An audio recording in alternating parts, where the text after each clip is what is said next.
অঞ্চল থেকে সার্কাস স্পোর্টসের পর্ব কমপ্লিট করে আজ আমরা পৌঁছে গেছি সাব ডিভিশন লেভেলে। ছোটদের নাচ এবং বিভিন্ন রকমের কলাকৌশলী দিয়ে আজকের অনুষ্ঠানের শুভারম্ভ হয়। আর এই তিনজন হচ্ছে আমার স্কুলের স্টুডেন্ট, অর্থাৎ আমাদের ছোট্ট ক্ষুদে যোদ্ধারা। যোদ্ধা বলছি কারণ প্রত্যেকটি লেভেলে ওরা অনেক কম্পিটিটরদের সঙ্গে কম্পিটিশন করে আজ এই লেভেলে পৌঁছেছে।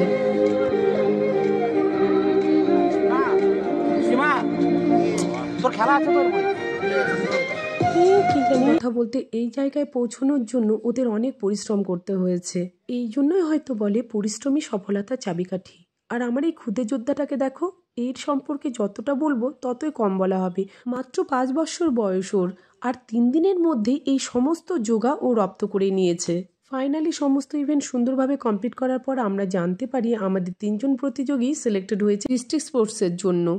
আমরা এদিকে বাচ্চাদের সঙ্গে আনন্দ করে ছবি তুলি, আর তোমরাও তাড়াতাড়ি কিন্তু আমার চ্যানেলটিকে সাবস্ক্রাইব করে দাও।